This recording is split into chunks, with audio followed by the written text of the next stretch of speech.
মুসলমান করে ছেলে মেয়েরা, আব্বারা, তরুণেরা, হে নবী প্রেমিকেরা, যুবক আব্দুল্লাহ ওই মন্ত্রীর চোখের উপরে হাত রেখে আমার আল্লাহর কাছে কেঁদে কেঁদে দোয়া করেছিল, আল্লাহ পাক তুমি মন্ত্রীর চোখকে ভালো করে দাও। মন্ত্রীর চোখ যদি ভালো হয়ে যায়, আমি যুবক তোমার কাছে ওয়াদা করি, আল্লাহ এই মন্ত্রীর ওসিলায় আমি পুনরায় ইসলামকে জিন্দা করে দেখাবো।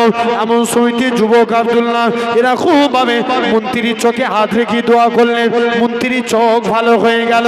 এমন সময়তে দেখতে পাওয়া যায় মন্ত্রী বলে, যুবক ছেড়ে দাও, ছেড়ে দাও।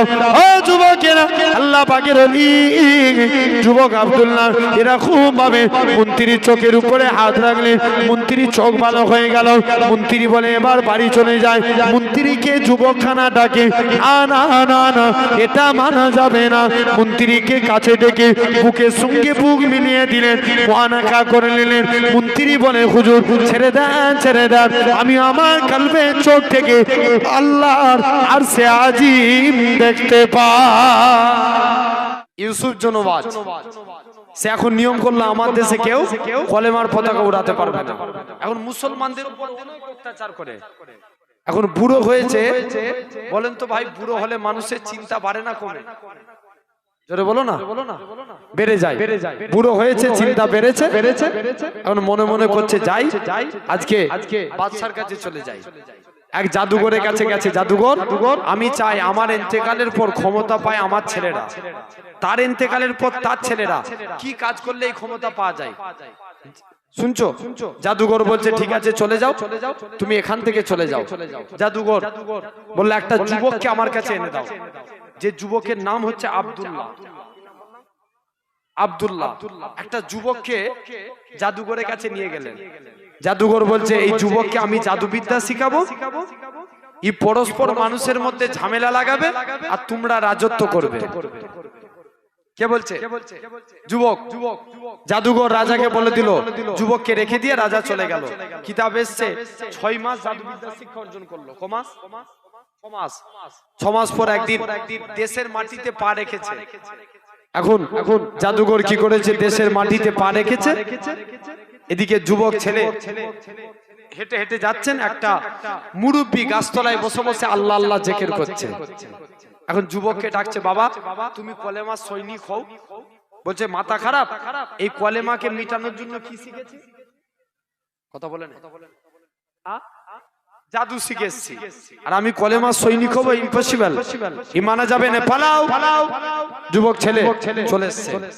আজও সমাজে আপনারা চিন্তা করবেন না, যুগে যুগে আল্লাহ এরকম এক একজন যুবক তৈরি করবে, যেই যুবকের দ্বারাই আল্লাহ পুনরায় ইসলামকে জিন্দা করবে। জোরে বলে, ঠিক না ভুল? আমার ভাইরা, তো এরকম ভাবে ইউসুফ জুনবাদ সে নিয়ম চালু করে দিল। যাই যুবক ছেলে কিছুটা দূর হেঁটে হেঁটে চলে গেছে। ওই আল্লাহর ওলিটা যুবকের দিকে একবার তাকিয়ে কাঁদে, আবার মুচকে মুচকে হাসতে লাগে। যুবক আব্দুল্লাহ বলছে, আল্লাহ হুজুর কি খেপে গেল নাকি? একবার কাঁদছে আবার হাসছে, ব্যাপারটা যে দেখি। যুবক আব্দুল্লাহ আল্লাহর ওলির কাছে চলে আসলেন। মুসলমান করে ছেলে মেয়েরা, আব্বারা, তরুণেরা, হে নবী প্রেমিকেরা, যুবক আব্দুল্লাহ কি করলেন? আস্তে আস্তে করে যুবক আব্দুল্লাহ এরা খুব ভাবে আস্তে আস্তে করে যুবক আব্দুল্লাহর কাছে চলে আসলেন। এরা খুব ভাবে যুবক আব্দুল্লাহ এসে মুরব্বীকে বলে, ওগো আল্লাহ পাকের ওলি, ও মুরব্বী বলো তো দেখি তুমি আমার দিকে তাকিয়ে তাকিয়ে কেন কাঁদো? যুবক আব্দুল্লাহর দিকে তাকিয়ে তাকিয়ে আল্লাহ পাকের ওলি বলেছিলেন, বাবা ছেলে তোমাকে আমি কলেমা সৈনিক হতে বলেছি, কিন্তু তুমি তো কলেমা সৈনিক হও না, তুমি আজকে দিনে এখান থেকে চলে যাও। আমি মনে মনে চিন্তা করি কাল কিয়ামতের ময়দানে তোমার এই সুন্দর চেহারাখানা কবরে চলে যাবে, কবরের মাটি তোমার এই সুন্দর চেহারাখানা কবরের মাটি খেয়ে ফেলবে। সেই দিনে তোমার কি হবে? সেই দিনের কথা চিন্তা করে আমি কাঁদি। তবে হুজুর আপনি কেন হাসেন? ও বাবা যুবক, আমি এই জন্য হাসতে লাগি কেননা আমার আল্লাহ পাক ইরহামের মধ্যে জানিয়ে দিয়েছিলেন, পরে আমার বান্দা কেঁদো না, কেঁদো না, রাজা একে জাদুবিদ্যা শিখতে পাঠিয়েছে ইসলামকে মিটানোর জন্য। আর আমি আল্লাহ জানিয়ে দিলাম এই যুবকের দ্বারা আমি আল্লাহ পুনরায় ইসলামকে জিন্দা করে দেখাবো। আমি আল্লাহ পুনরায় ইসলামকে জিন্দা করুন। যান যুবক আব্দুল্লাহ এরকম ভাবে বলছে, না আমি মোটেও মানব না। মুসলমান ঘরের ছেলে মেয়েরা, আব্বারা, তরুণেরা, আল্লাহ পাকের ওলি যুবক ছেলেটাকে কাছে ডেকে নিলেন। কাছে ডেকে নিয়ে অন্তরে অন্তরে মিলিয়ে দিলেন, বুকের সঙ্গে বুক মিলিয়ে দিলেন। যুবকখানা আব্দুল্লাহ বলতে লাগে, হুজুর ছেড়ে দেন, ছেড়ে দেন, আমি আমার কলবের চোখ থেকে আল্লাহ আরশে আজিম দেখতে পাই। কি দেখতে পাই? কি দেখতে পাই? আরশে, জোরে বলো, আরশে আজিম। আমি আরশে আজিম দেখতে পাই। যুবক আব্দুল্লাহ দেখবেন এই কলব হচ্ছে তিন প্রকার। ক প্রকার? তিন প্রকার।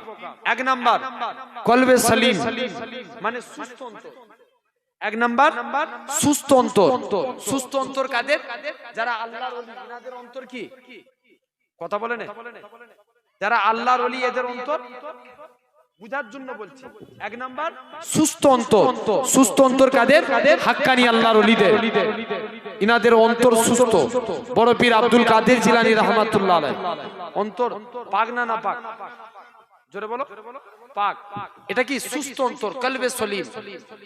জেনে রেখে দেন, দাদা হুজুরের এক খলিফা ছিলেন, হাওড়া উরুবেরিয়ায় শুয়ে আছেন, নাম হাফেজ জামাল উদ্দিন রাহমাতুল্লাহ আলাইহি। রাস্তা দিয়ে ইপার উপার হতে গেলেন, রোড অ্যাক্সিডেন্টে ইন্তেকাল করে গেলেন। ভারতের নিয়ম, অ্যাক্সিডেন্ট হলে কি করতে হবে? বলো না, পোস্টমর্টম। হুজুরের লাশকে পোস্টমর্টম খানায় নিয়ে চলে গেলেন। হুজুরের ভক্ত মুরিদ মুহিব্বিনেরা হুজুরের লাশকে পোস্টমর্টম খানায় যেতে দিলেন না। আল্লাহর ওলি লাশকে আপনার রাস্তা হাই রোড অবরোধ করে দিলেন। আমরা আমাদের পীরের লাশকে পোস্টমর্টম খানায় যেতে দেব না। আল্লাহ পাকের ওলি হযরতে সরফুদ্দি, আল্লাহ পাকের ওলি হযরতে হাফেজ জামালউদ্দিন রাহমাতুল্লাহ আলাইহি মুরিদ মুতাকিদিনেরা কেঁদে কেঁদে বলেছিল, এ সরকারি প্রশাসনেরা, তোমরা আমাদের পীরের লাশটাকে পোস্টমর্টম খানায় নিয়ে যেও না।